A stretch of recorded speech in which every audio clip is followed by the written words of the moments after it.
And before I hand over the controls to her, I would just like to mention our sponsor, who is Seema today. And before we start, we have just a small commercial that we would like to play. Our story is one of reimagining. Reimagining who you can be, what you can achieve, and how Seema can support you. As technology and digital platforms disrupt businesses, we are reimagining what the profession can be.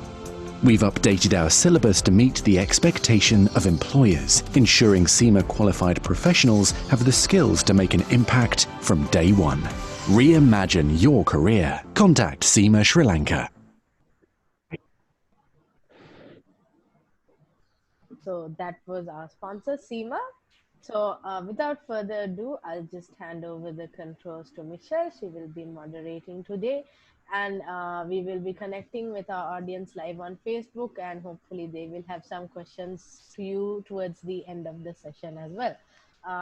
Michelle, you can go ahead. Hi, good evening to all of you. Once again, thank you so much for joining us today, panelists, our esteemed panelists, and to all our viewers. Feel free to send in any questions that you may have during the session, and we will try our best to answer. So before we start, I would like to give a brief introduction to our elite panel of guests. We have Mr. Dilshan Rodrigo, Director and Chief Operating Officer of Pattern National Bank. Welcome, Dilshan.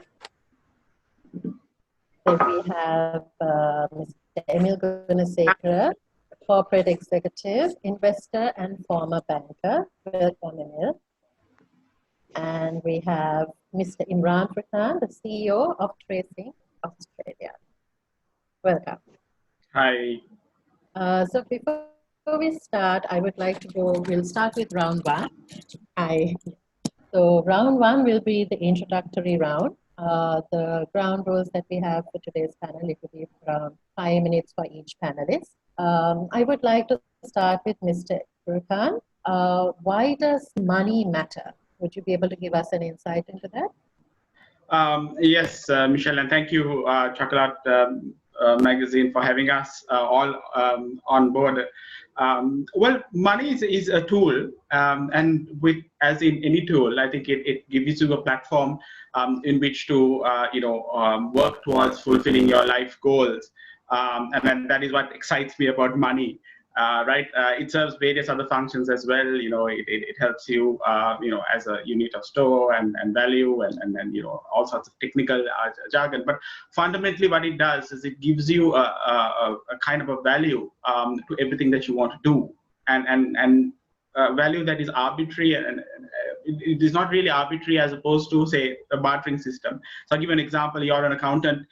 You want to buy a pair of shoes, rather than going around trying to negotiate with someone who's manufacturing shoes as to what the kind of size of the shoe and the color and the kind of design, and all of which becomes irrelevant overnight. You decide on hey, you price your or your shoe at this moment of time, and what I'm going to do is once I get a price from your shoe, I'm going to compare it with all sorts of retailers all over the world and get myself the best pair of shoes. Right.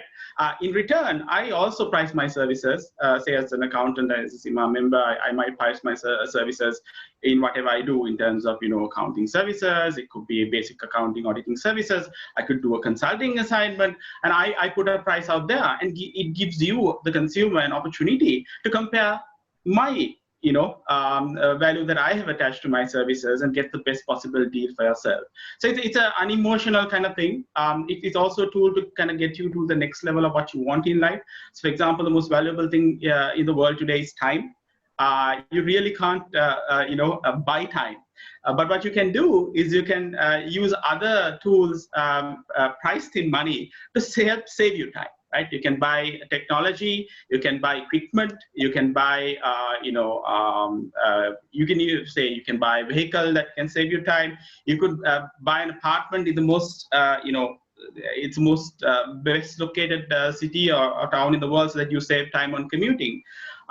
So therefore, it's an amazing medium of exchange, and you can various ways of saving and also ways of pricing, which removes emotion. Right, which removes arbitrariness, and it gives you real value and a value that can be measured. So I think that's why money is so important. Thank you, Imran, for that. I mean, I'm sure we can all relate to exactly what you spoke about. What kind of attitude does the Sri Lankan youth have towards money? I would like to direct these questions towards Dilshan. Thank you, Michelle, and thank you for the Chocolate magazine for giving us the opportunity to participate in this very interesting seminar. So, you know, money is a very interesting thing. You know, at the end of the day, it has no value of its own, but it has the value of what it can buy. So that's what is unique about money. And as far as youth is concerned, you know, there are three broad aspects of money. It's whether, you know, whether you're either earning money or you're spending money or you're saving money. So I think by far the more important thing for youth today is about earning money, because many youth at this point in time of their career probably don't have much money built up over the years. So earning money is really the foundation for their life.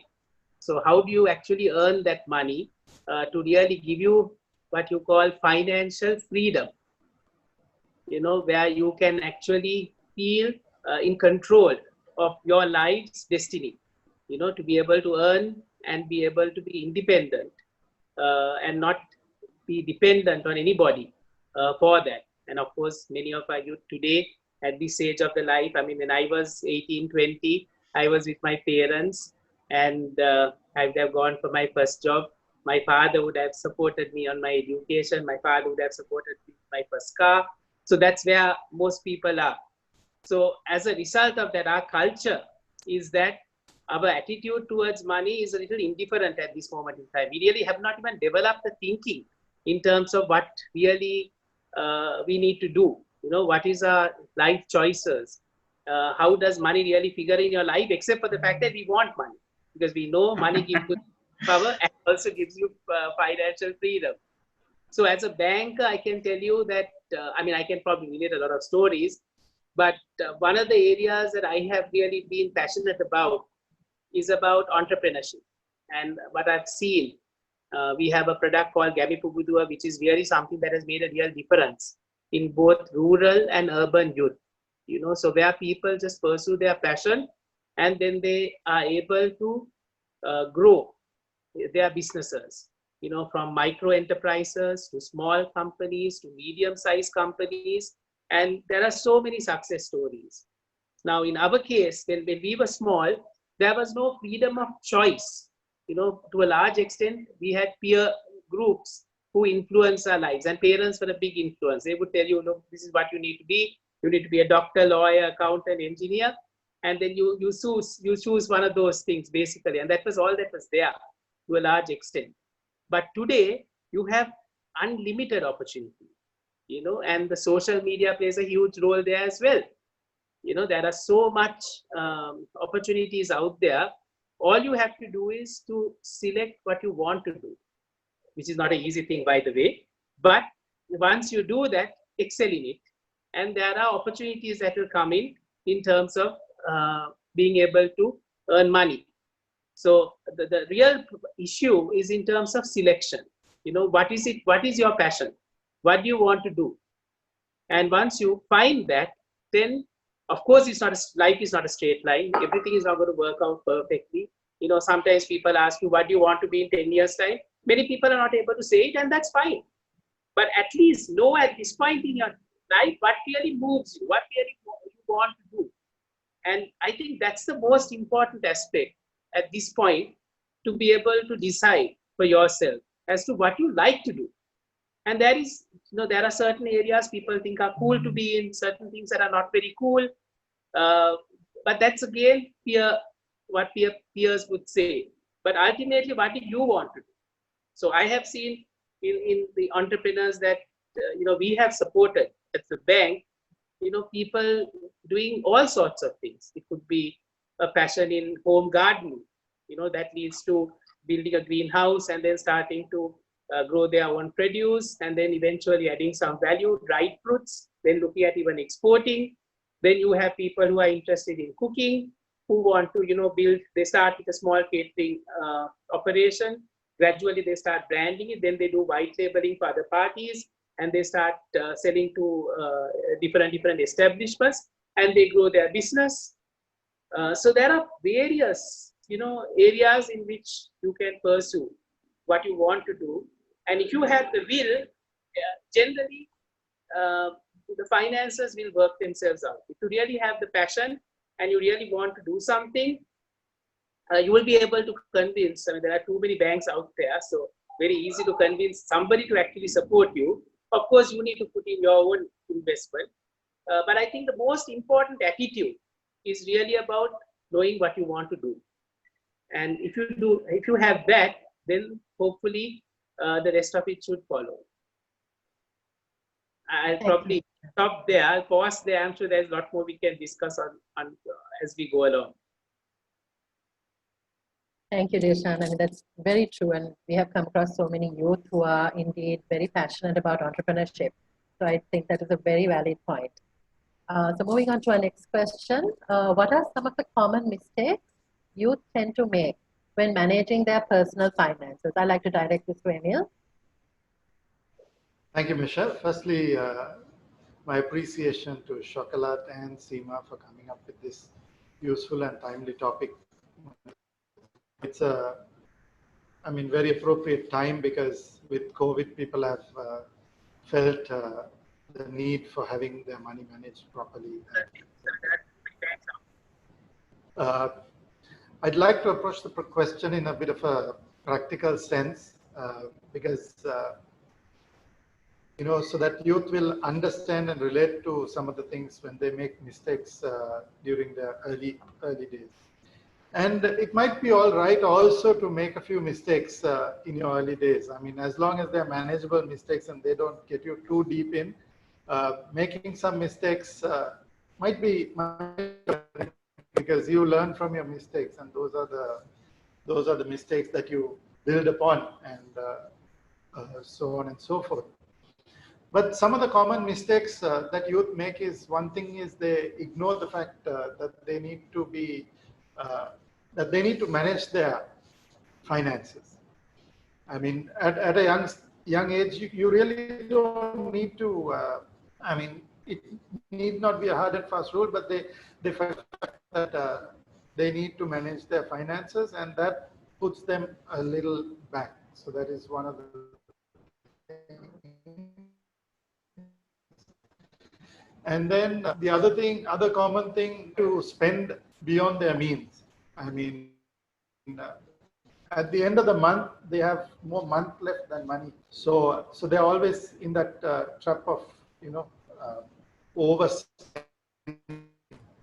And then another thing that they do is they spend on the wrong things for the wrong reasons. So young people, it's a mentality that they have. They go out into the world, and somebody has, the U phone A or whatever, and then next year the U phone B comes, and then they want to, sort of get that when it's not the need or the necessity, but they end up dumping that money, whereas that money can be put to more productive use. So these are a few things that. And another thing is, they don't start the habit of saving early. Like Dilshan drew back to our childhood. Even we didn't do that. I think personally, I didn't do that. I didn't have the habit of saving early on because the necessity was not great. But today, I think the necessity is greater for people to pay a little more attention and, organize yourself. Pay attention to your finances, pay attention to your future, because the landscape has changed to a great deal with regard to the world today. And then the other thing is borrowing beyond their means and getting caught in a debt trap. They borrow beyond what they can do. Debt is not a bad thing. Debt is a fantastic thing. Dilshan again spoke about, helping people in their businesses. Borrowing to generate money is one thing, but borrowing to go on your next holiday, or some people borrow for a wedding or something like that. that can be a little detrimental to your finances. So this is also another mistake that they make when it comes to, so they go beyond their means. And then another thing is getting a credit card and using it irresponsibly.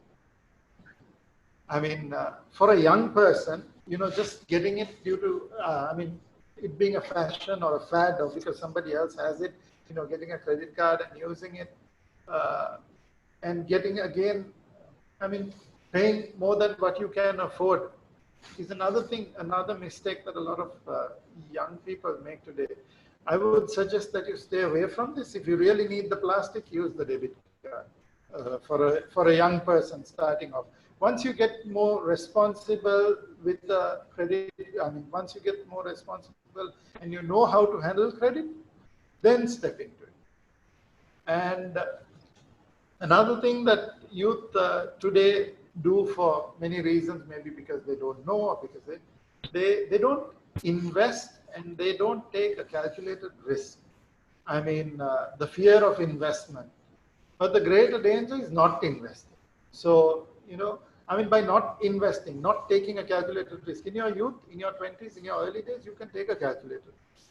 And you can afford to, make a mistake, and you have time to come back. But as you get older, once you get into your 40s or 50s, your time to come back becomes a little difficult. So you should, not taking a calculated risk, not investing is also a problem. And then, again, giving in to harmful external influences, again, peer pressure, and not knowing to distinguish between the good and the bad when it comes to youth. Again, that also can affect you badly. And then it trickles down to your finances. What you do, the time you spend, where you go, how you spend your money, on what you spend your money, all that boils down to irresponsibility with your finances. So as a youth, you need to avoid, there are many more things that you need to pay attention to, but these are some of the common things that you need to pay attention to, and try to work around them and have a fair structure, but continue to be part of it. You need to do what you need to do as a 20-year-old, but give some attention. In today's day and age, I think it is very important. Thank you, Emile, for that. That is exactly true. I think we all know how it is as you start out. Once you leave school, you want to, get into the world and, try everything. But yes, you have to be responsible when it comes to your finances. So that ends round one. We are going into round two now, and we can have 10 minutes for each panelist, for each question.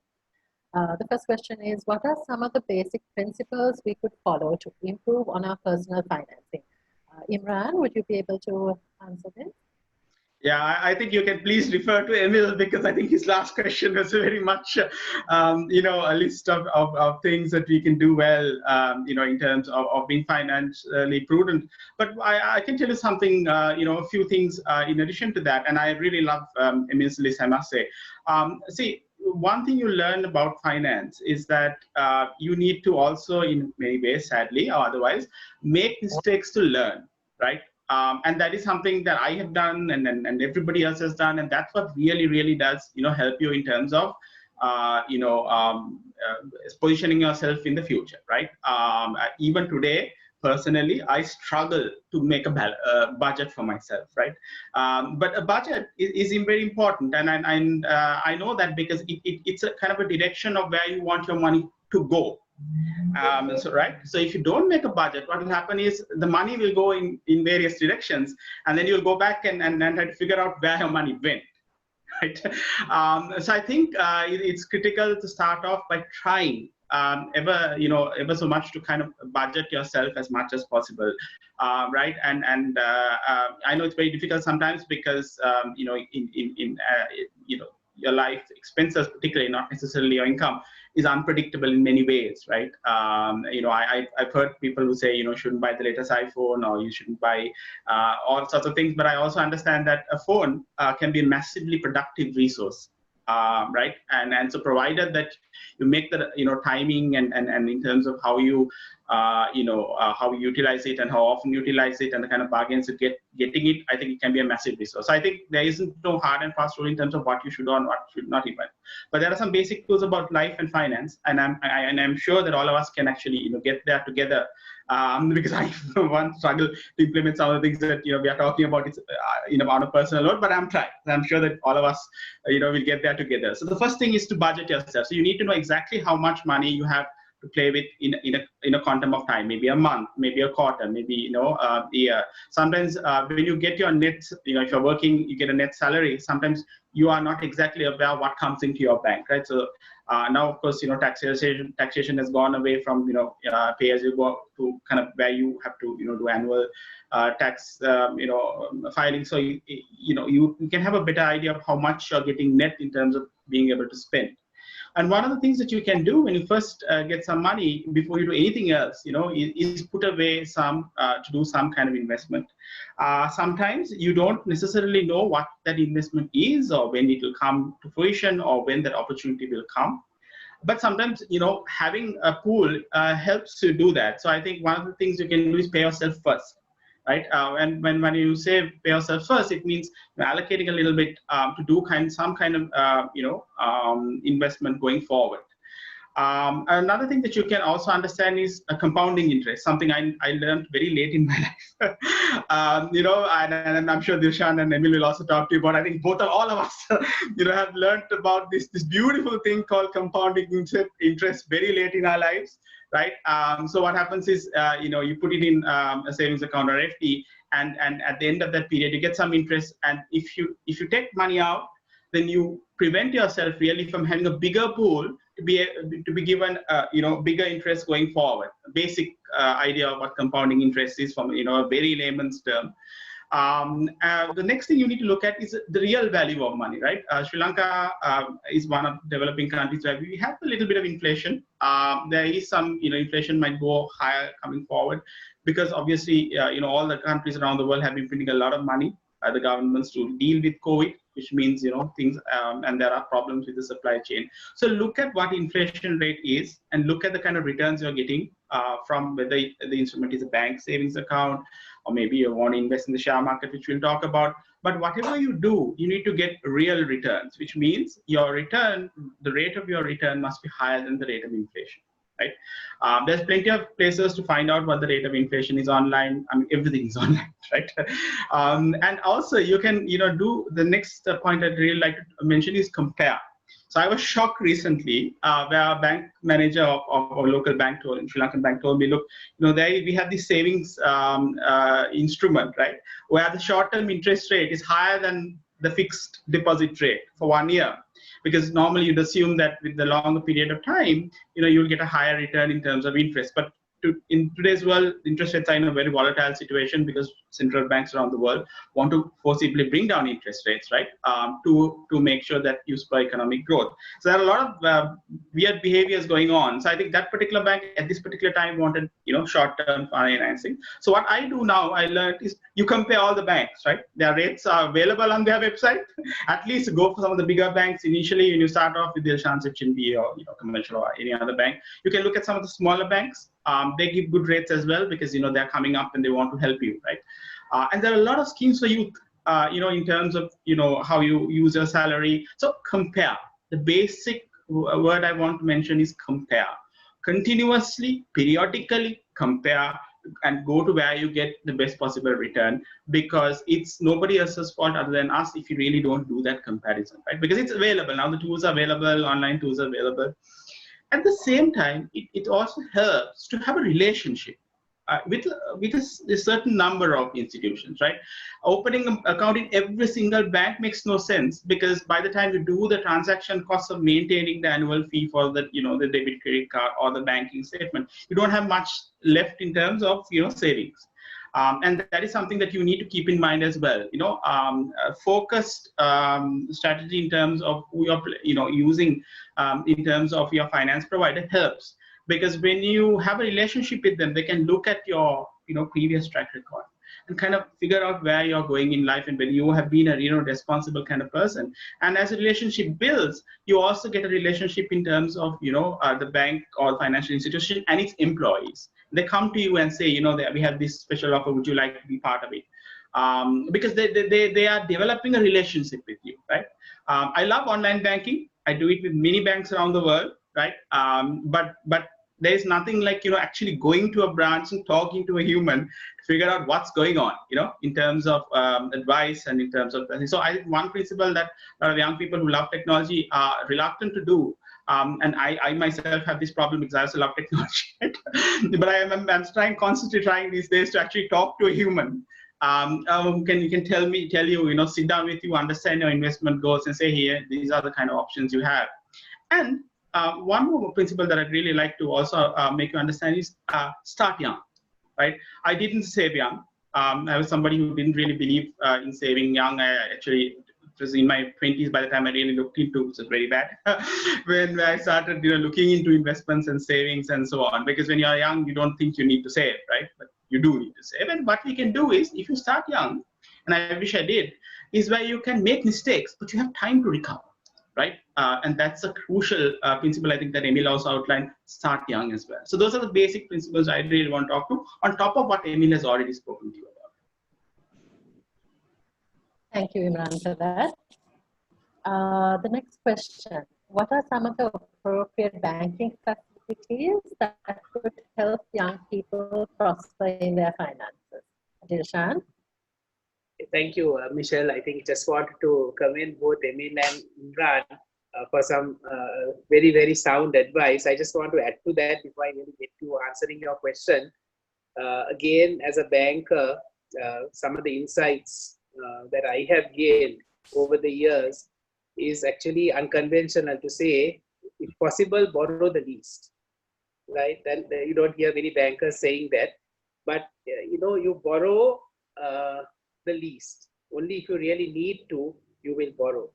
And because at the end of the day, the more debt burdens you carry, the bigger the pressure on you when things, particularly in skittish times like today, in the post-COVID, and when there are lots of challenges globally on the economy and all that, there are lots of challenges that come through, and then you have to pay back on those. So that's one aspect. And the second aspect is about the discipline. Not just about saving discipline, but about discipline in general. Being organized. And for me personally, the time in my life that I was most disciplined was when I was studying in the UK, where my parents, with a lot of difficulty, was able to fork out some money for me to do my program, the study program in the UK. And I had a fixed amount of money that I had allocated for myself. And I vowed to myself, I'm not going to call and ask for more money from my parents. So during that time, that discipline that I had was just amazing. So much so that I was able to save up at the end to buy myself a car stereo system, a 6 CD interchanger, and bring back home with the savings. But that was because of the meticulous amount of saving discipline that I had inculcated. So I think, again, going back to what even Emile and Imran said, this thing about needs and wants. So we all have our needs, and to a large extent in our culture, our needs are taken care of by our parents until we get married. To a large extent, that is true. So because of that, there is a lack in terms of the focus on discipline, because we take it for granted that our food, the place where we live, place where we sleep, all that is taken care of, and then we need to only think about wants, and even the education to some extent is taken care of. So because of that, we tend to be, as people, less disciplined than our counterparts in other parts of the world, where they have to learn to fend for themselves at a very early stage of their lives. So that's an important aspect. And along with that also comes in the good habits. Good habits, I'm not just talking about alcohol, drugs, and tobacco. I'm talking about real habits in terms of, what are the things that will help you become more disciplined, better organized in your life, that really makes a difference later on in your life. So getting to your question, Michelle, at HNB, one of the things that we have tried, I mean, it's not really a profitable product per se, but we have school saving units. We have over 200 school saving units. We pioneered that, and we really drive that with a lot of interest and passion, where we try to inculcate the savings habit in children at a very young age. Along with that, the financial literacy. So along with that, we will organize various competitions, guide them towards increased levels of savings by offering various different gifts, milestone gifts, and so on. So that is something that is become like a way of life. And some of the student leaders of these saving units tend to become, very successful, entrepreneurs later on. And that's something that we have heard from the feedback from the parents. Then we also have, so that really inculcates the saving habit at a very young age. But then on top of that, we also have a dedicated sphere of products called HNB Youth Banking. And the youth banking, we call it under the brand name HNBU, which has a digital banking proposition. So people have a branded debit card, internet banking, digital banking. You can open your account online without having to fill paper forms and so on. So it enables that whole digital lifestyle to be able to interact with the bank more easily. Along with that, the most important part, I think the most important aspect, particularly for youth today, is about education. So the educational loans scheme is structured in a manner where you, up to a certain amount, so I think up to about 2 million rupees, you are given a loan where you don't have to pay the capital and half the interest. So you're only paying half the interest until you finish your course, and then you get on to your job. So where we have restricted it obviously to areas where we feel that the chances of the students being able to get a job is virtually guaranteed when they pursue that course of study. So it could be technology, it could be accounting, it could be finance, it could be advertising, marketing. There are various courses where we have structured up to say 2 million rupees, where you only have to pay the interest, half the interest for the course of the studies, and then thereafter the payment is also made staggered, semester by semester. And at the end of the course, when you get your job, only you will start paying. And the loan is actually given to you, not to your parents.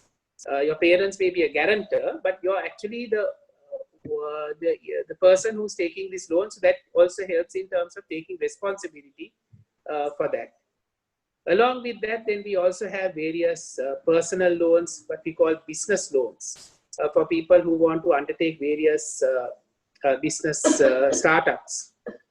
And those are again unsecured up to a certain amount, where people can actually follow that passion that they have, and the bank partakes in the risk on that, and works very closely with the individual in terms of supporting, in terms of financial literacy, to be able to guide them to achieve their business goals. So we try our very best also to create a marketplace within the bank, because we are a very large bank.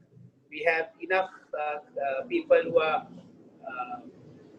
on different ends of the spectrum on the supply chain. So you have people who are willing to buy, there are people who are willing to sell, there are people who are willing to transport. So we try to bring all these people together so that they are able to find this marketplace to be able to do their businesses effectively. Also, we have digital tools like the internet payment gateway, where you can actually make your payment, where you can interact with your customers to be able to make their payment on their debit card, credit card for the service that is being provided. Or we have an app called the AppyGo, which is basically a virtual digital website development tool where you can create your website, where you can actually start marketing your products or services. So there are various modes in which, as a bank, we are trying to cater to people who want to, set up their businesses. irrespective of whether it is a school, whether it's a trading operation, whether it's salary-based occupation. There are various tools available for them to further their financial goals. Thank you, Dilshan. It's amazing the number of options that are available for youth today. You know, I mean, even I was not aware of that extent that youth can, push forward, especially when it comes to entrepreneurship and, starting their own business. I would like to direct the next question to Emile. How should we balance the two aspects, making money and managing money? Yeah, I think in the introduction, Dilshan touched on making money, spending money, and managing money. But I would like to go a little deeper into, again, in a very practical approach, making money and managing. This is a important aspect that one should know. Making money and managing money should go hand in hand, but in most cases, it actually doesn't. Almost makes money. Every day you find people waking up, going in different directions to make money. People make money in different ways and at different scales. If you take as a percentage, you take the unemployment 5-10% out, you get 90% or 95% of people going out there and making money. But how much are able to manage it? The percentage becomes very small. So everyone has a different starting point, and everyone has a reasonably good opportunity when it comes to making money. There are multiple income sources. One thing is your employment income, your salary, which comes out of profession. You develop over time. In your profession, you develop and you keep making money there. And then if that is, then you have business income, which where you take a greater risk, and compared to employment, business is a greater risk, and the return is greater. So you might enter into a business and generate money, and then you can also generate money out of rental income. You can have rental properties here and there, and you can generate money. You can invest in the stock market, invest in shares, invest in a private company or whatever, and you can have a dividend income. You can also invest in a bank, that is your liquid cash. You can invest in a bank and you can get an interest income, and then you can get royalties and so on and so on. So making money, there are so many ways, and how you get into these ways depends on how you actually manage. Managing money aspect becomes very important from there on. There are fewer people, like I said, who are able to. If you have enough, you could get professional help, or you could learn how to manage it. But if you're a young person, what I advise is that you should work towards acquiring the skill of effective money management, time and effort. And most people today, we trade time for money, right? I think Imran touched on this also. And Dilshan also touched on it in the beginning. We trade time for money, and you go and give your time, and then you get your money for that. But when you effectively manage your money and you allocate it in income producing assets, you will begin to get a sense of your money working for you, right? So you get into a position where your money, so some people are able to make a lot of money, and they're able to also manage the money. And that type of people accumulate well. And then some of them, they know to make money. There are lots of people who know to make a lot of money, but they don't know how to manage their money. But since they make a lot, even if they don't effectively manage it, sometimes they'll be okay, right? They will have a lot of money. And some cannot make money, They don't know the ways of making money, but they can take money and they know, I mean, how to approach it in terms of managing. And some are not on both, they are low on both. But it doesn't matter where you are in that particular thing. It doesn't matter if you cannot make and cannot manage. You can always acquire the skill in both aspects. You know, you acquire the skill and you move forward. So basically, your objective when it comes to money should be over time, you should get your passive income to exceed your active income. That is when your time, passive income is when you're sleeping or when you're on holiday. The larger percentage, the larger amount of money you are able to set aside, the faster you will be able to get there. So that is what we commonly call financial freedom. So when you get your passive income to exceed your active income. So what we need to do to get there is the effective money management. Otherwise, your entire life, you will be depending on your active income, which can be very stressful and very difficult. So now if in a situation like COVID, if you had passive income going for you, you would have been comfortable even with your income loss or incomes coming down or even losing, So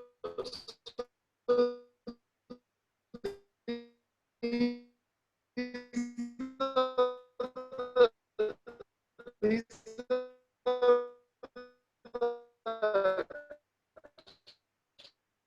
key points that you need to know when it comes to making money and managing money. So I would think very few people, it is important across the board for everybody. So that my question is any problem with my connection?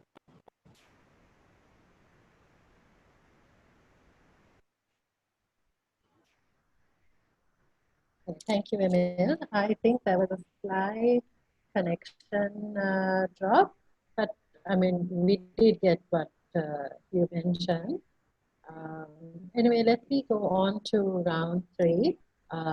What I would like to ask first is, what are the jobs or skills that are most likely to earn a higher salary? I would like to direct this question from Imran.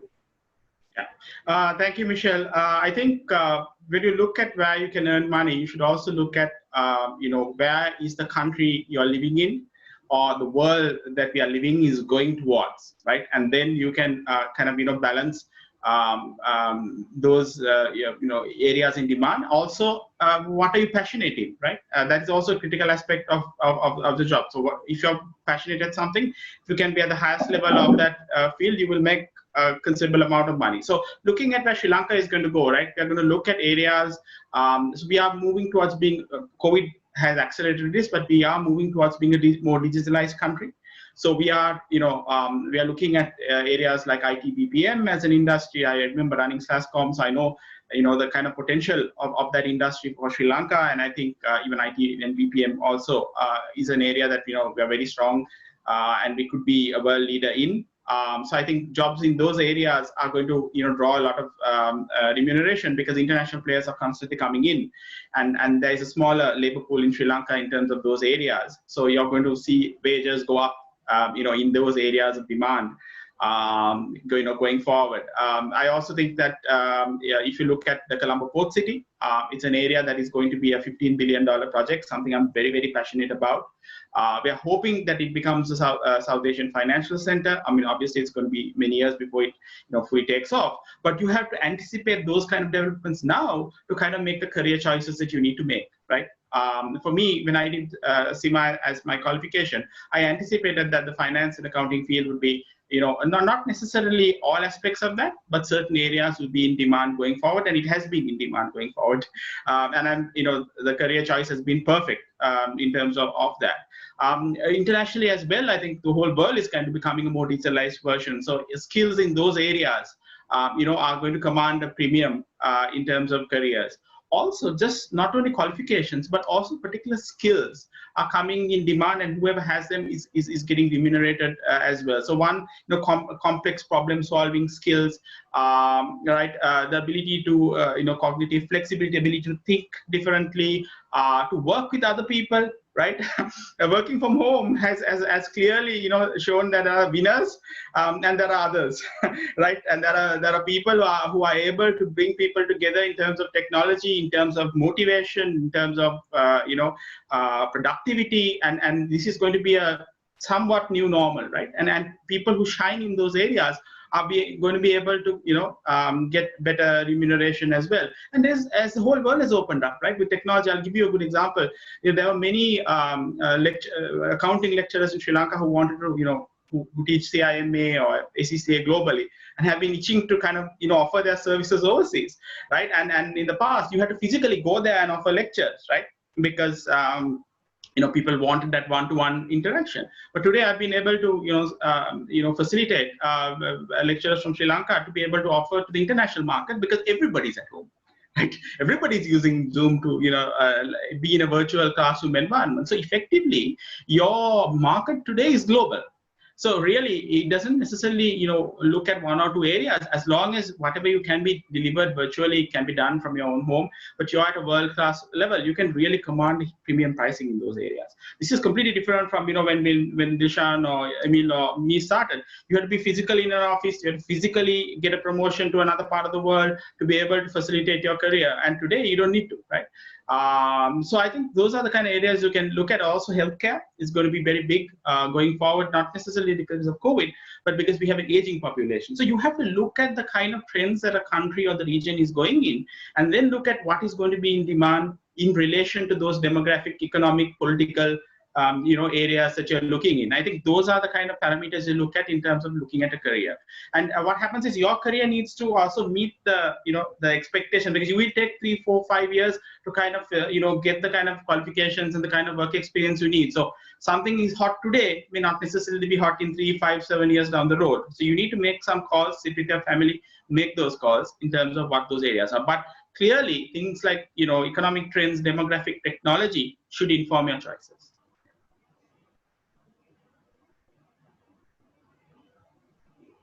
Very true, Imran. I feel like even with COVID, I think many opportunities have arisen, like you mentioned, lecturing, and something that would not be possible if not. So definitely that would create a lot of opportunities for young ones, especially when selecting a career in terms of making amount of money. Okay, I'd like to direct this next question to Dilshan. For all school leavers out there, what advice would you give on investing in higher education?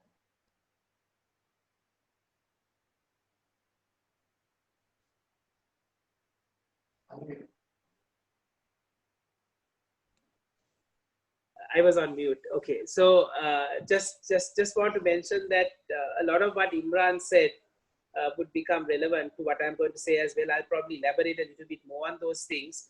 I think the first is, how do you balance your earning and education depending on your financial situation? So some of us probably have the benefit of our parents being able to support us on the education, and earning doesn't really matter. You can focus full time on your education. Then there are others who have to, also be able to find their own earnings to be able to support their education, either in full or in part. And neither is a good thing, So if you can actually earn yourself, irrespective of the fact that your parents have the ability to support, it will bring in that financial discipline, which is very important. And not only financial discipline, it's also about general good habits. Because when you are earning your own money, you are much more adept at also, you understand the value of money. It's more precious than if someone else is spending for you. But again, another important point here is to say that I don't want to sell this education part. Always remember, education is a means to an end, not the end itself.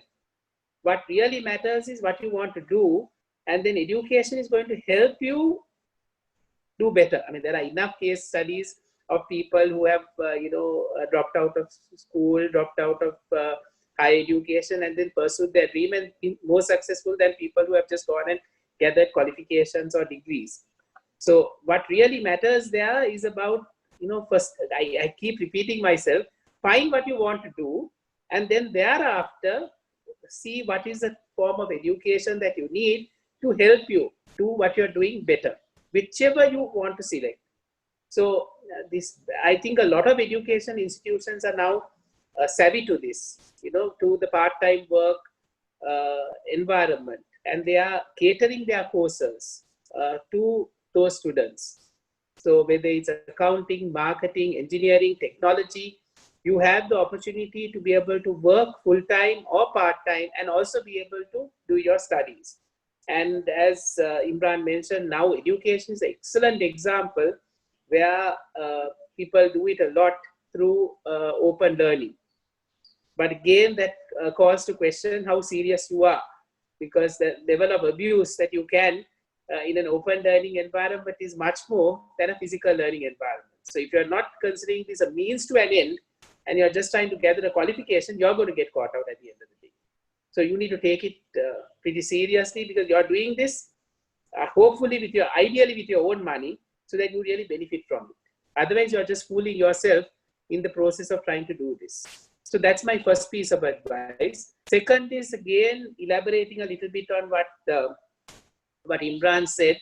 We must understand today's environment, right? So today's environment, post-COVID, most countries are going to close up quite a bit, at least for the next 12 to 18 months, until we get to, again, hopefully, an environment we were used to.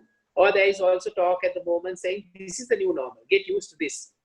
This is the way the world is going to be, right? In which case, it has huge implications to the places you're going to work, the industries that are going to thrive. And if you take Sri Lanka, there'll be less imports, obviously. There'll be less travel-oriented businesses, so tourism is going to be quite hard hit. So this is not the time to go and pursue a degree in tourism, for example, right? So you need to make wise career choices. But what is going to be key focus areas would be making and selling. Manufacturing is something that is really going to become very important in this country. So domestic manufacturing, import substitution, manufacturing to sell overseas. Right? So for example, even the apparel trade will actually survive, will do well, because that's a key area of focus. But people who are going to import, trading, are going to probably suffer for the next few months. So we are going back away from that typical free market that we have been accustomed to a more closed environment. So in that context, you need to be aware that the new areas are going to open up: value-added agriculture, import substitution, education. Now, I know people who tell me, recently I was at a cocktail and I was just having a chat with a guy who's a very well-known Toastmaster, and he's also a person who conducts courses on personal grooming and speech and all that. And he was telling me his business is thriving, because now he's got so many new people coming on the online environment from overseas, who's actually tuning in to his courses. So for him, business has really been never as good as what it is post-COVID. But unfortunately, there are very few of them, and more people who are struggling as a result of COVID. So education is a big area. Technology, again, BPO, KPO industries, design, apparel. So you need to be aware as to what are these new industries, not just the sexy sounding degrees that what peers talk about may not be the right areas for you to pursue. You need to think logically, what is it that I like to do?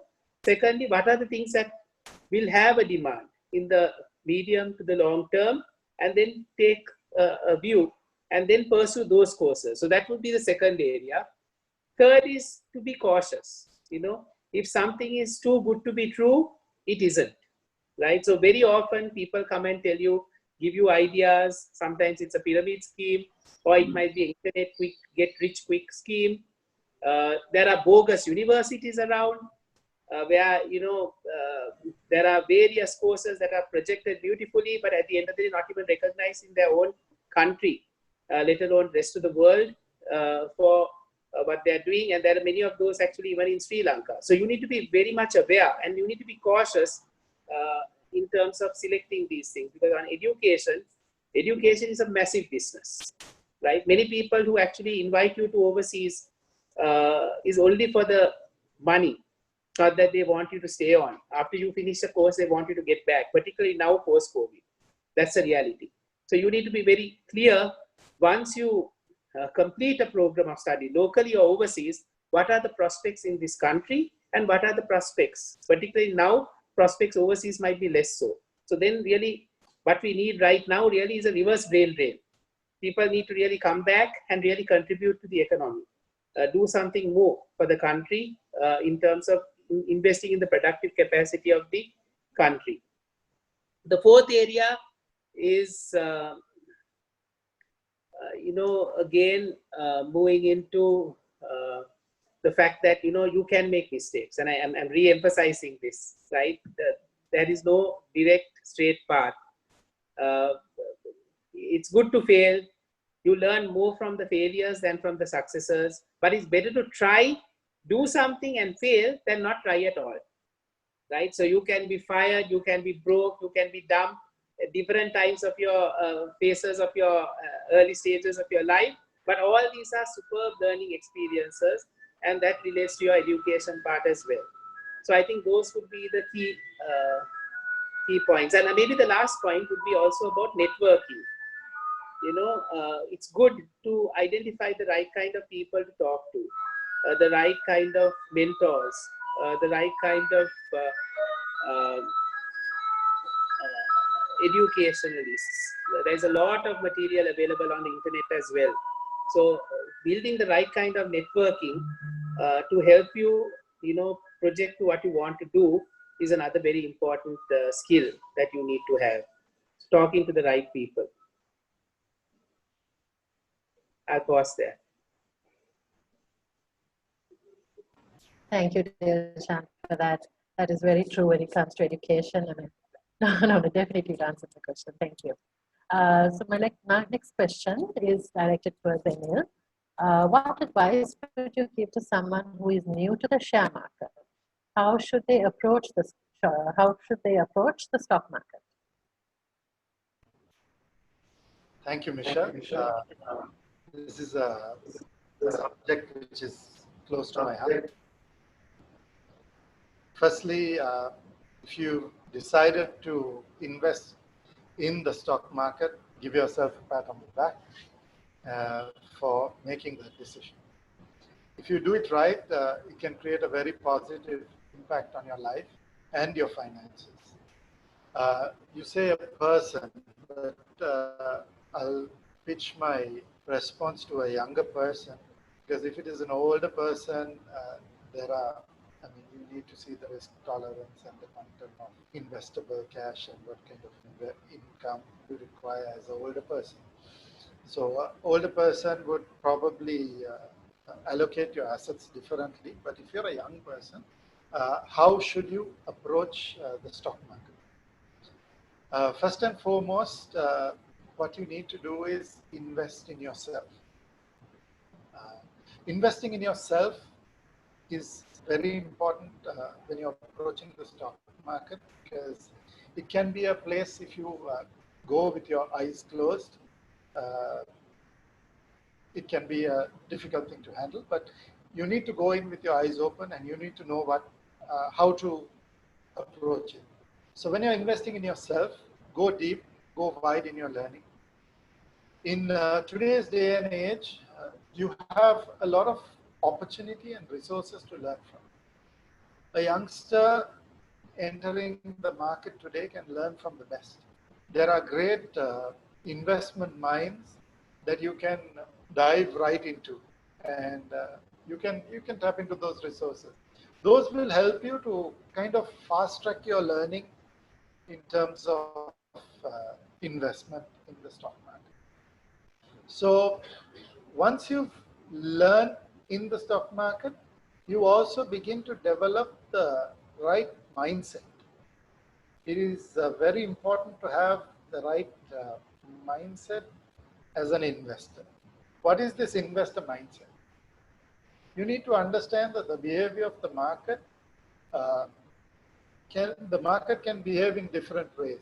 And in a down market, if you don't have the right mindset, in a bear market or in a depressed market, if you don't have the right mindset, panic can set in. You go to a friend and the friend tells you, hey, I started investing in the market. Why don't you invest 50,000 rupees in the market? And then you invest 50,000 rupees in the market. Yeah, I can make money. And then next week, the market, your investment drops to 25,000 rupees. You're going to get worried, right? That's because you went in with your hands tied and you don't know what's happening. So you panic, you worry. Either you want to get out of it and not lose more, or you have sleepless nights. Why did I invest this money? Why did I even listen to it? And once you do that, you step out of the market and then you never come back in. You become a negative influence to others. So if somebody says, you say, hey, stock market, no, don't talk about it, right? So what I say is, you need to have that right mindset. So once you've learned, you get the right mindset and you know that the market will work in cycles, you don't panic. As a good investor, you're waiting for it actually to be a depressed market. You're waiting for the market to come down. Your eyes light up when the market comes down. So that mindset helps you to position yourself, make decisions with a blue eye. Then the other thing you need to remember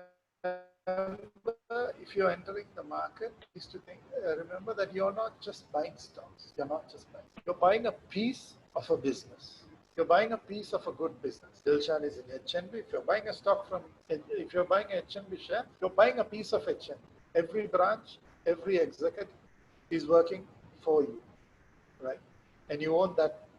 So before you buy any sort of business, do your homework, make sure you understand it, make sure you know the future potential of it, make sure that that business will last, like Dilshan was talking earlier about the new normal and things are changing. So some businesses can become obsolete. Some businesses can be on your own. Right? So you need to do this homework by yourself and understand. So if you're a young person, this is what you need to be doing. And then when you're buying a business, when you're actually investing in this business or you're buying this business, you always try to buy it at a good discount to its intrinsic value. So once you buy it at a discount to its intrinsic value, so you learn how to do your valuations, you set a value for this company, you don't worry how the market behaves, whether the market goes up or down or sideways. You just make sure you value your business, value the company, and you buy it at a discount to its value. So you're protected, you're buying it at a price, you don't worry if it goes down in price tomorrow because you bought it cheap. You can even buy more if it goes down. If it goes further down, you continue to buy more. So you're kind of building a solid asset for yourself. And then if you're also entering the stock market, what you need to do is you need to take a long term. The stock market is not a place where you go in to gamble or whatever. You don't gamble, right? A stock has an underlying business. Every stock has an underlying business. No business can prosper overnight. So stock market is not a get rich quick scheme, right? Once you buy a business and that business starts doing well, eventually your stock will start doing well. Once that business starts making money, you will start making. Your value will be higher. If they decide to pay when they decide to pay a dividend, you get your dividend income. So like I said, take a long-term view to it. And then if you're a young person, start by investing small. I remember starting to invest in 23 years ago. And you start small. And when you start small, you can make mistakes. We discussed about making mistakes. I mean, mistakes are, failures are the pillars of success, they say. And you can, I mean, if you learn it right, if you learn it early, actually you can minimize your mistakes to a great extent. If you buy it at the right price, if you buy the right company, you don't even, you can get into a situation where you don't even lose money, right? So you start small, and like I said, it's okay to make a few mistakes and with small money. And as your confidence grows, what you do is you gradually increase your investment. When you're increasing your investments, what happens is you're building a portfolio of assets that will produce income for you over time. While you're sleeping, as we discussed earlier, while you're sleeping, those companies are working for you, right? If you have a substantial share, since Dilshan is here, if you have a substantial share in HNB, and while you're sleeping, HNB is working for you, right? Wherever you are, while you're on holiday, HNB is working. So so on and so forth. So it's really worth the work. But if you feel it is too much work, and you still want to invest, you can link up with a professionally managed fund. It may not be the same. I mean, they will manage it professionally, but your knowledge and your ability to invest will be limited. But and you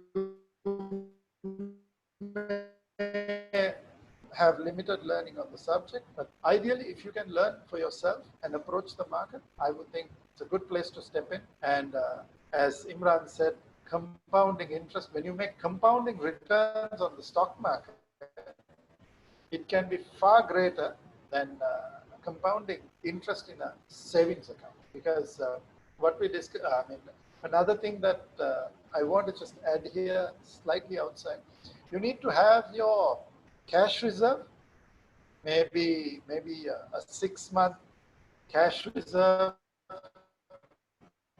for any unforeseen incident like COVID or whatever. You need to have minimum 6 months of liquid reserves, which should be invested in a bank. If you decide to have 9 months or 12 months, you should invest in a bank. Beyond that, what you should do is you should invest in some of the risky assets and try to maximize your return and minimize your risk by learning and understanding the subject. So if you follow these few steps and learn the right way, you cannot go wrong in investing in the market. So don't, not investing is going to be a risk that you're taking. So that's how you should approach the market.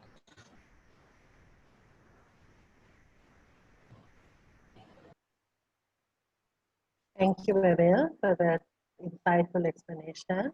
So we have now gone through 3 rounds of questions, and we're going into our final round, which is the audience round. We have got quite a lot of questions. I'll try to go through them, as fast as possible. I think the first question can be directed to Dilshan.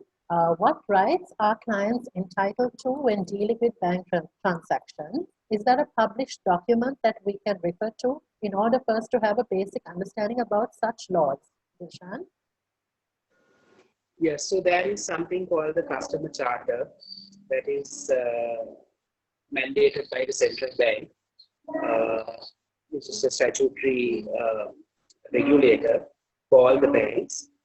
Their banks are supposed to conform to the customer charter, and there is also a key facts document accompanying that, which needs to be made available to any public, any member of the public. So in every branch in our notice board, we would be displaying the essential information relating to the customer charter, and also on the social media and the website also. Any customer can actually refer to the aspects that relate to any product or service, whether it's a deposit product or a lending product or an investment product, what are the rules and the terms and the conditions that govern that. And whenever a bank associate sells a product to a customer, they are expected to explain in simple terms what all this terminology that they are signing in an offer letter or a welcome pack means. And the customer is obliged to actually ask obliged to ask any question they wish from the bank associate, and the bank associate is obliged to answer to those questions, so that it's very clear. Because ultimately, what we are dealing here is in financial products. So there are risks associated with every single product that we sell, right? Exchange rates could move in a different direction. Interest rates could move in different directions. In a foreclosure, you could mortgage property, the bank could actually auction to deal with the loan that has been given. So there are undoubted risks associated with these, and we are bound to ensure that whatever clarifications, whatever questions that the customer has is addressed. And mis-selling is something that we frown upon in financial services. So we have to be very careful in terms of how we market our financial products and services to ensure we are socially responsible in terms of how we project our products and services. So that's a very important aspect that governs all banks and financial institutions.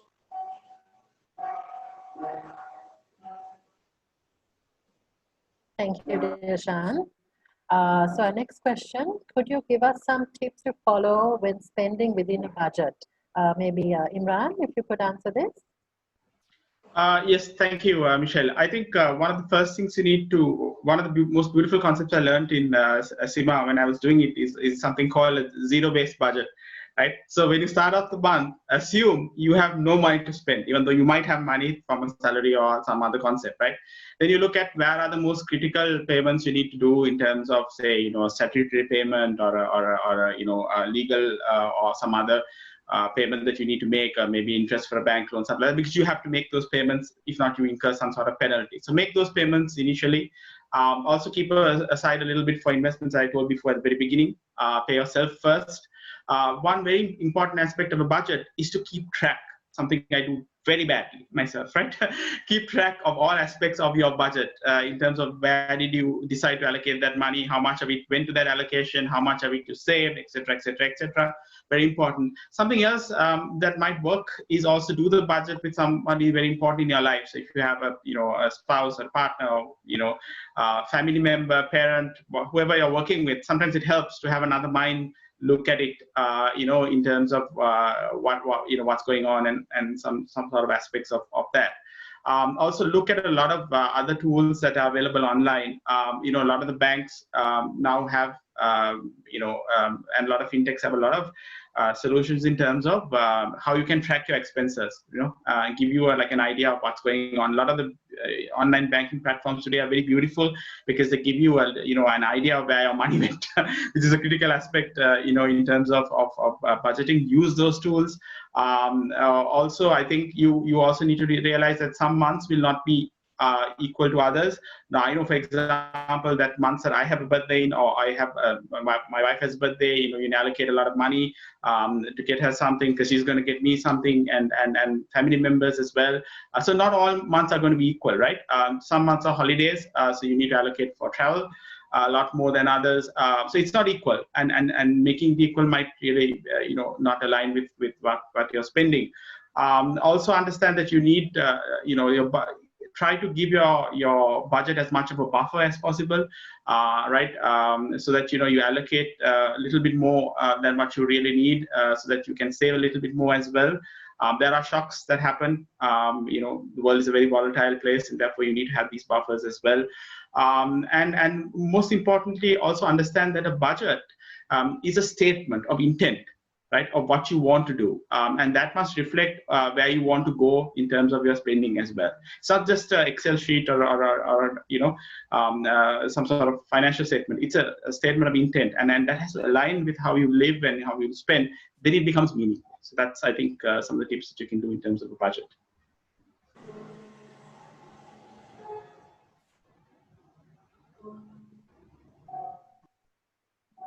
Thank you, Imran, for that. The next question I'd like to direct to Emile. How should we split the money we earn? Suppose I earn 40,000 per month. How much should I spend and how much should I save?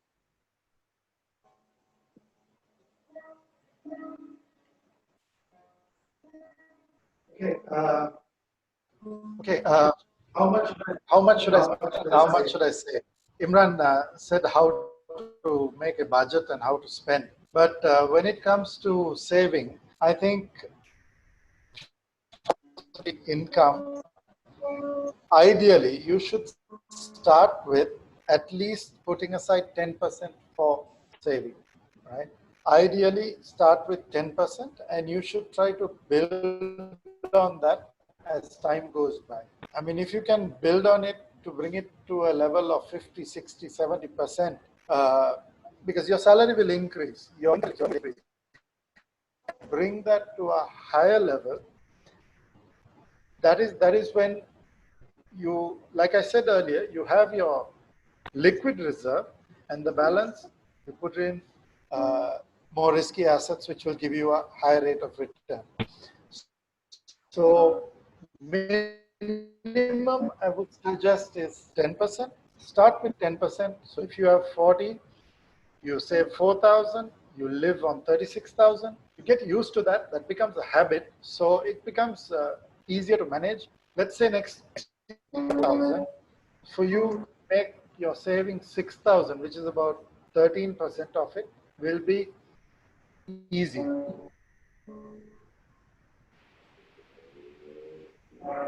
Because you're living on a higher amount of money thereafter.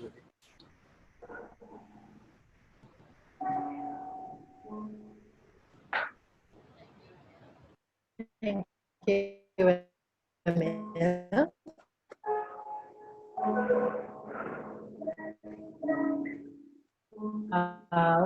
I feel this question could be answered by Dilshan.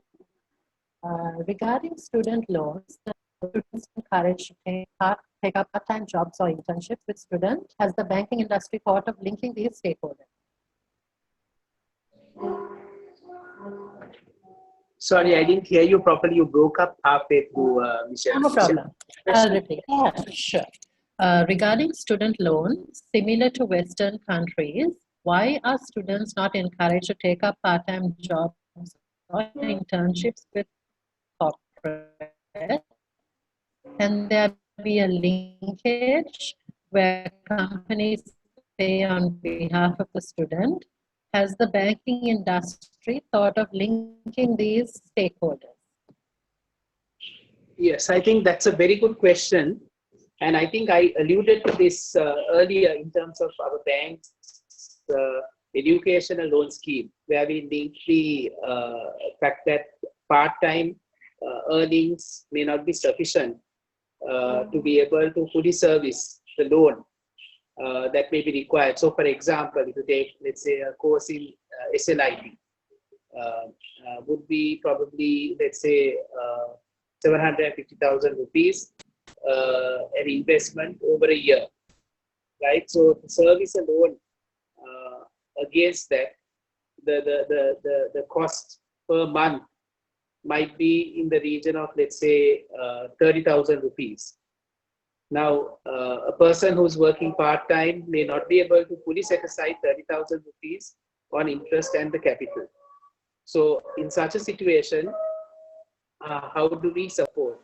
So that's why, as a bank, one of the decisions that we've taken is to actually offer only half the interest to be serviced and no capital to be serviced until the person is in a position to generate adequate income to be able to service the full debt. So the question that is being posed is, how can I link the educational institution to the bank along with the employer to make sure that the earnings get captured, and that's what happens in developed countries. And for that, I think there are discussions that are happening, particularly with the digital transformations that are taking place, to see whether we can even get to a stage where we can link the payroll of the institution with the bank's computer and bring together. So this is part of the journey that we are moving towards. So I think it's not something that it is something that could happen in the near future. But the start that has happened is to say that, during the period of your education, we are trying to minimize the amount of payment, because this is the time you are investing, on the understanding that when you get your job, a permanent full-time job, at a good earning capacity, then you will be able to fully repay your loan. So it applies to doctors, lawyers, accountants. I remember starting off at a princely salary of 450 rupees a month. Excuse me. When I worked in audit firm, so that's how you start. And many companies have this kind of training set up, whether it's law, whether it's doctor, whether it is IT, where you have a step up after the requisite training period in terms of your salary.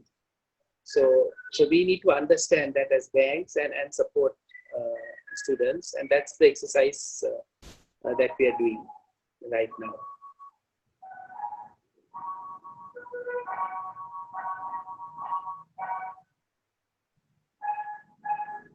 Thank you, Dilshan, for that. I would like to direct the next question to Imran. Is insurance a safe way of investment? I've heard people say that they've lost quite a lot of money because of insurance. Thanks, Michelle. Well, it's an interesting question, but before I answer that, I just want to come back to something that Dilshan said, because I have some exposure and interest in that. A lot of the banks, for example, for SIMA, they have worked out with a lot of the banks in terms of loans for subscription and exam fees. I was just checking. There was even one with the HNB credit card as well that expired last year. Members can and students can do that. But I also know that the IT BPM industry in particular, there are a few companies that have come up with this interesting model whereby the employer, if you pursue a degree related to that is required by the employer, by the company, will actually pay off your loan over a period of time. Only about 1 or 2 companies have this in Sri Lanka. They're big companies, right? And I think there are about 5-year loans that they give you if you pursue a particular IT BPM degree, and you have to stay with the employer for 5 years, etc. And if you leave early, there are other options. So there are industries that are trying this out, and I hope it kind of becomes there everywhere else as well. The question about insurance, thank you for that. Actually, the concept of insurance is actually not about really an investment as such, right? It's about bringing you to a level where you were before due to some either tragedy or some sort of disaster. So insurance can, when you say you lost money on insurance, it's a very interesting concept, because you've looked at it as an investment product, and there are investment products in insurance as well. I mean, there are life insurance policies where you live longer than the duration of the life insurance policy, and you get bonuses and all sorts of things, and you can look at it as a separate thing. But the concept of insurance is to bring you back to where you were in the event of a risk event materializing, right? It could be a flood, it could be a fire, it could be a accident, a death, etc., etc. And obviously in a death you can't always bring back that equivalent value. But investment, I think Emile or somebody else can also allude. I think the whole purpose of insurance is really about risk management. That is the main aim of insurance. Of course, if you're lucky and there are ways, particularly if you start young, and then there are policies that are 25 years, 30 years in terms of life insurance, where because you started young enough, your premium is lower and you actually live past the insurance period and you get something back. So you need to look at why that concept of insurance was there. So then you wouldn't really make lose or make money out of it. It was never meant to be about investment. Obviously, there is an investment angle as well. The other aspect you can look at insurance is to be careful about what you select, right? There are sites online where you can compare insurance policies in Sri Lanka now. InsureMe.lk, I think, is one of those. There are almost all the players are there, where you can compare particularly comparable policies like vehicle insurance and so on. And then you can make sure that you get a really, really good deal on the premium and sort of that. That is one way you can really use insurance as a very smart investment tool, where you have not really an investment tool, but a risk management tool, where you have been very careful and selective in terms of how much you pay, for the policy over a period of time. And the younger you get into this, I think it's the better for you, because you have much more options as opposed to getting back later in as well. So losing money on insurance is an interesting concept. I think Emile is also running his head. Maybe he can also get into it as well. Yeah. If I may come in there, one of the challenges there is on the investment plans. So you use insurance as an investment plan, and you say you are setting aside a certain premium year after year, month after month, on a, let's say, a 10% return that you are going to get over a period of, let's say, 15 years or whatever, and what you get might be not inflation adjusted. So that's a challenge. So when inflation keeps moving up, 10 years later or 15 years later, you do the compound interest, and what you get is not really the time value of money. So because of that, sometimes it's better to invest in real estate. Of course, then it's a lump sum. But if you're investing on a regular monthly basis, even a well-diversified portfolio in the stock market might probably give you a better return. So the issue with insurance is that you need to keep on topping up the capital value to adjust for the inflation, which means that you have to keep adjusting your premium also every year. You'll have to increase your premiums 10% and also readjust the policy to increase the capital value also by 10%. Then you're getting an inflation adjusted return at the end of 10 or 15 years. I remember my father telling me some time back that he had invested in insurance policy, had been very excited, where he had set aside something like 1,000 rupees a month for about 20 years. And that time, 1,000 rupees was a lot of money. And then at the end of 20 years, he got 160,000, which was, didn't give any value. 160,000 rupees at the time he invested the 1,000 rupees first was a princely sum. But 20 years later or 15 years later, 160,000 rupees was just nothing. So that's a challenge. Yeah, just to add to that, going into insurance for the wrong reasons, I think. I think Imran touched on it very clearly also that,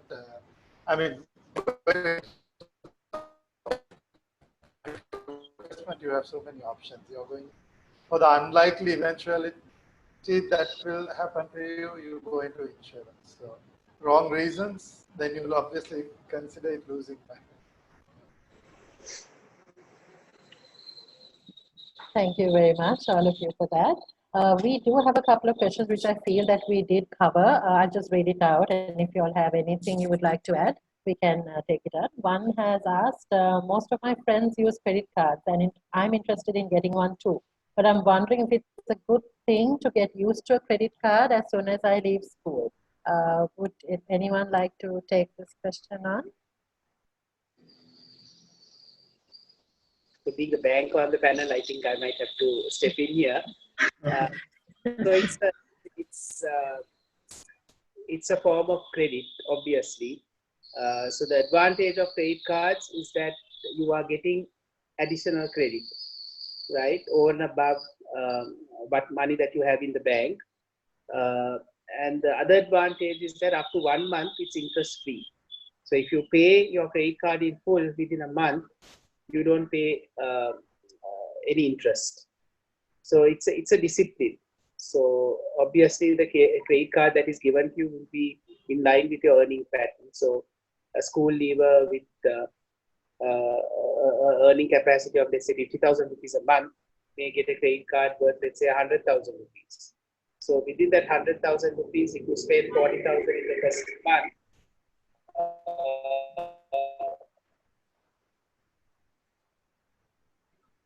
you can either pay it off in the first month, or you pay only the minimum balance due. And if you pay the minimum balance due, which is, let's say, 10 on that balance. So that's the advantage of credit cards. The point is that, like any financial instrument, you get into that credit cycle where you tend to borrow too much, and then as a result of that, you can create difficulties. But if you use it wisely, it's a good tool. It's also helpful for you in a situation where you need credit in an emergency. Let's say your father is admitted to hospital, or something unexpected takes place. You have the opportunity to be able to get some money more than what is available in your bank account to be able to service a real need. But if you're going to use that for your wants versus needs, as I mentioned earlier, dining out, shopping and all that, and do that excessively, then that might create that financial discipline that we need to be trying to convince you to be cautious about. Yeah. Can I also just add one more thing, Michelle? If banks have teamed up with a lot of vendors, online vendors, physical stores, and there are a lot of offers, and some of those offers are very, very good. I must say, when you do the discount and when you look at it and look at how much you can get in even putting your money in an FD for a year, which the interest rates are going down globally, right? And when you look at the kind of offers you're getting off the list price, you're very careful about your selections. You wait for something that you really need. It's a long-term investment. Some of those investments are very good, and I must applaud the Sri Lankan banks particularly. I think the Sri Lankan banks have really gone out of their way in terms of, because of the competition we have in Sri Lanka. Right? We have like 20 odd banks as opposed to, say, Australia, which has only 4 banks, right? Main banks. So you don't really get that competition there. But in Sri Lanka, there is competition. I see a lot of value if you use a credit card very smartly, but within a budget and within the other parameters, I think that we've outlined. Yes, just a quick point on the credit card. Right, Imran. So you get really good hotel offers, dining out offers, and more important than that, even for durable goods. Exactly. That's which are absolute necessities. When you're starting off life, you get an easy payment scheme, which otherwise you may not be entitled to. So there are lots of advantages of using a credit card. Just to add a little, there are advantages, but you need to have the right kind of financial discipline when you're using a credit card. Otherwise, you can really fall into a debt.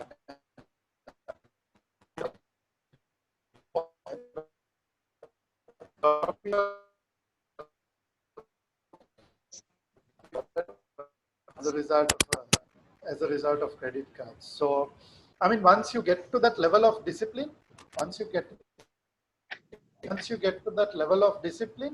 then getting a credit card is okay. But otherwise, it can have a bit of negative impact.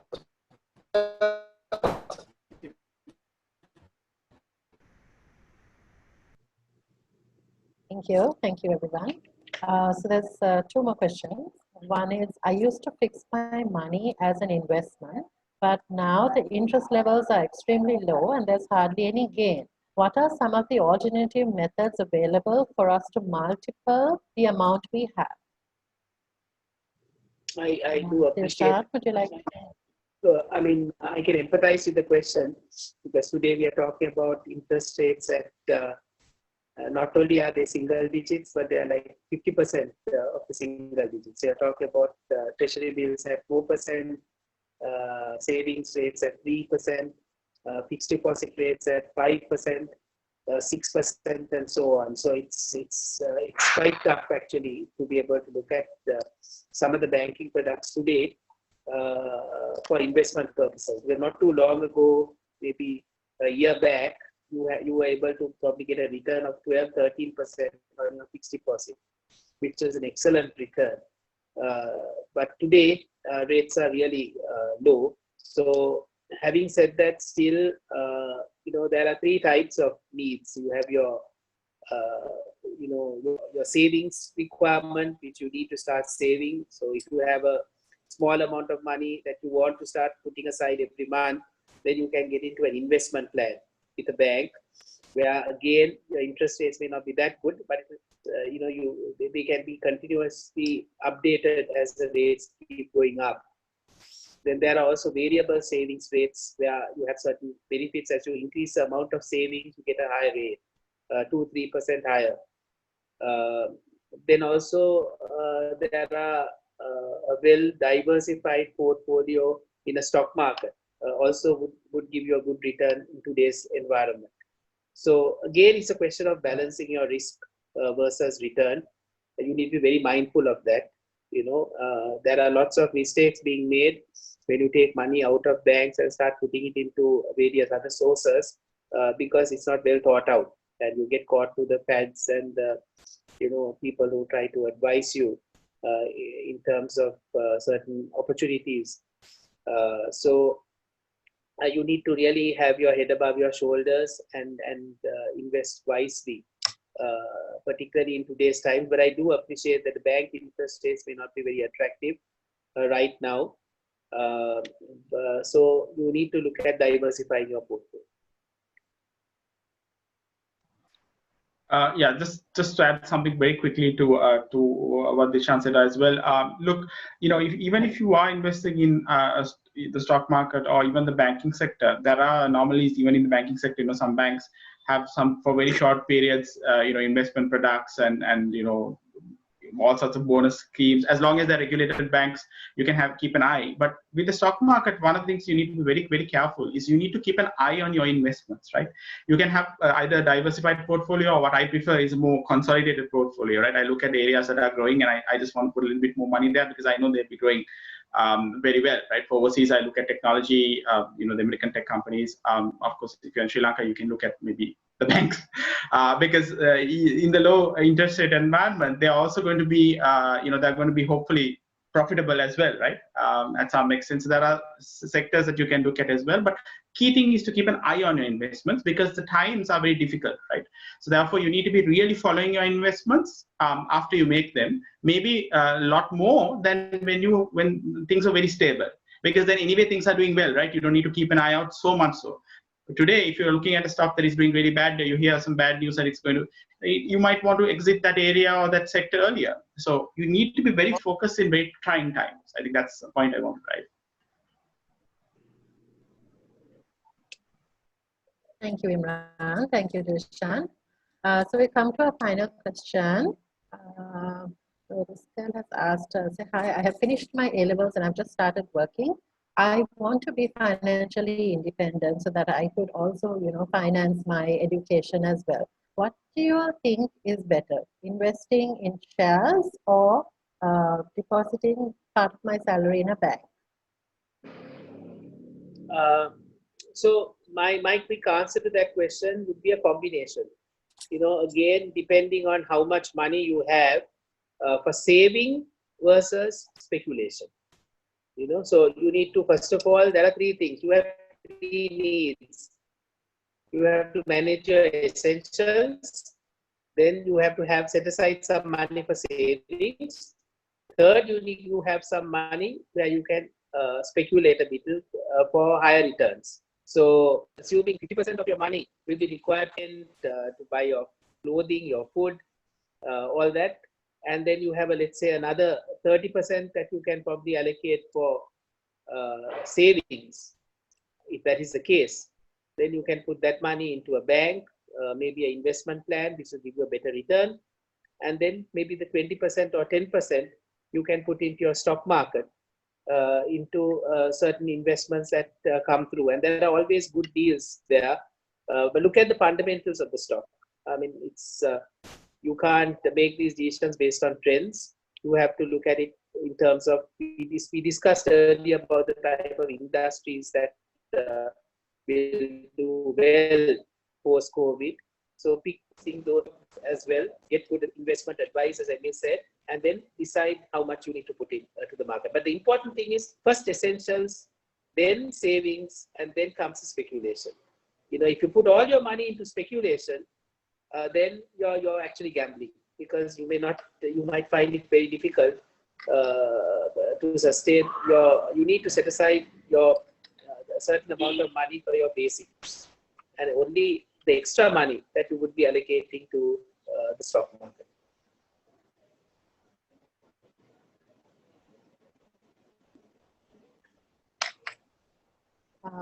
Emile, would you like to add on to this? Yeah, Dilshan used the term speculation. I mean, a more appropriate term would be investment. And like you said, your needs first, then depending on your purpose.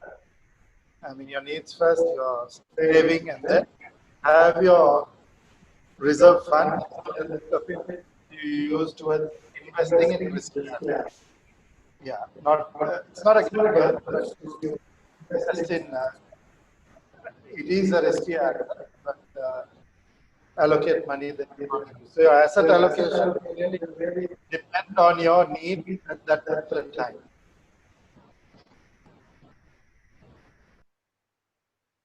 Thank you. Imran, anything you'd like to add on to that? Yeah, I think both gentlemen were spot on in terms of what the advice that they could give. But I just want to also add something, particularly from my experience. There is no better time than after you leave school to start looking at different investment options as well. So I know the allocation might be something you have to think about carefully, but I would not shy away from looking at the stock market even after I leave school, because you need to learn at some point, right? And this is the time you have the time on your hand to some extent to do some research and also sort of not really necessarily take risks, but as you get older, you're going to have other commitments, and therefore you're not going to have the time or the energy to do that, right? So I remember some of the base research that I did for my entry to the stock market a long time ago still holds true, because a lot of those companies still exist.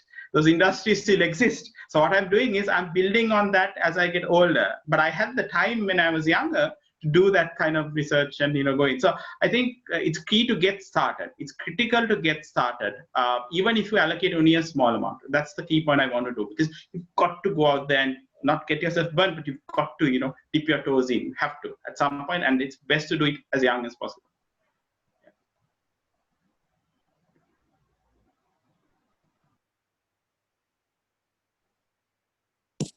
Thank you very much. So I'd like to thank you three gentlemen once again for taking time off today on this Sunday evening. I'd like to just ask you to give a few, just a little few, how do you say, closing remarks before we close up. Can we start with Dilshan?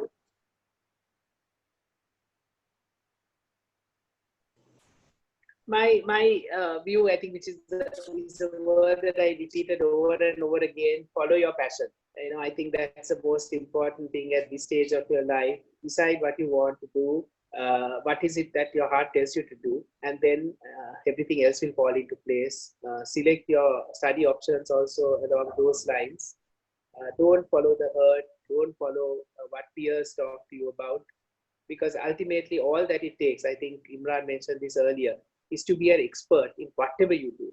It could be astrology, it could be even as peculiar as any profession for that matter. But as long as you can become an expert and become a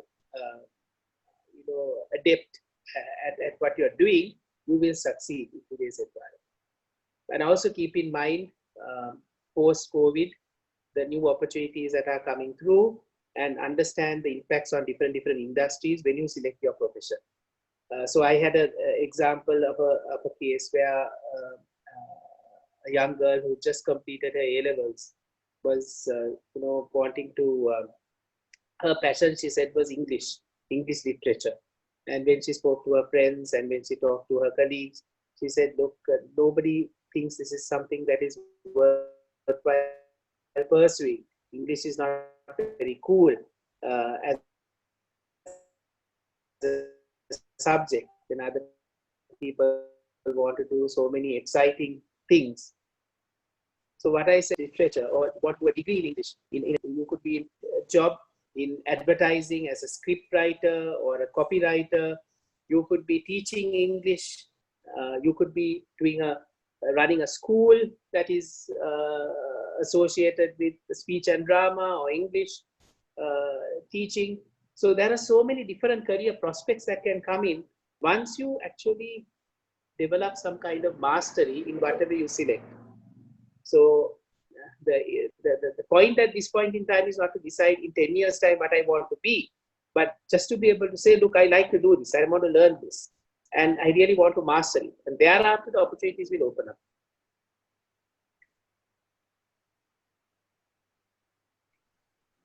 Thank you, Dilshan. Emile?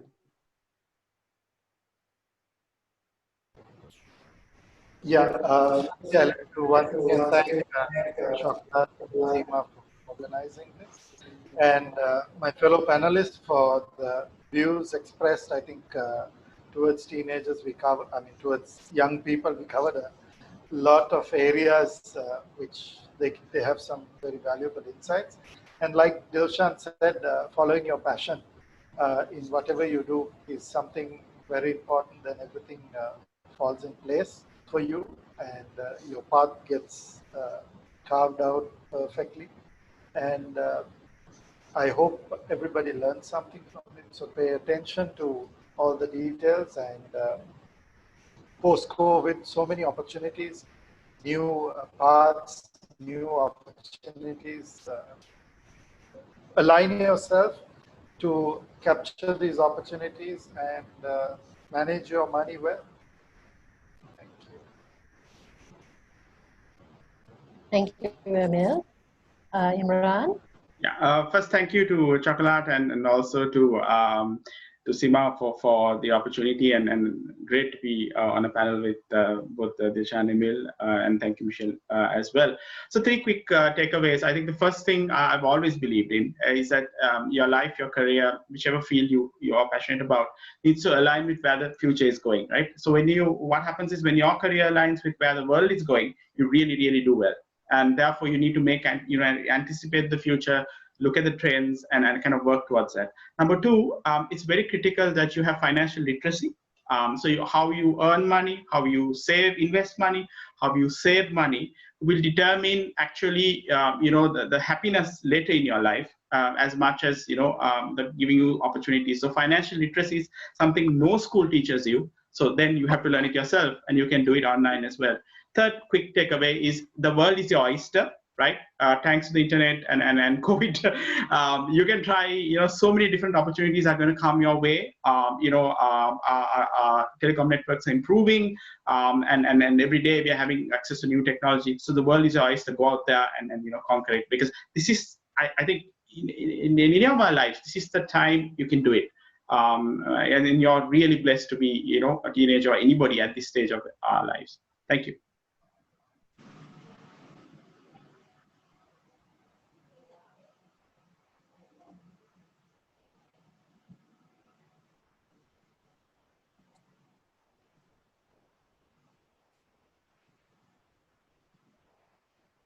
Thank you once again. Thank you, Imran, Emile, and Dilshan for coming on our panel today. And we had quite an engaging audience, and I feel a lot of the youth tuned in, and I'm sure most of their questions are answered.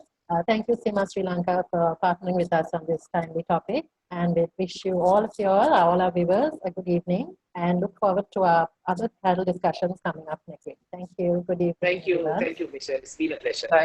Thanks, guys. Pleasure. Dilshan, Imran. Thank you so much, guys. Thank you, Michelle. Bye-bye. Thanks, guys.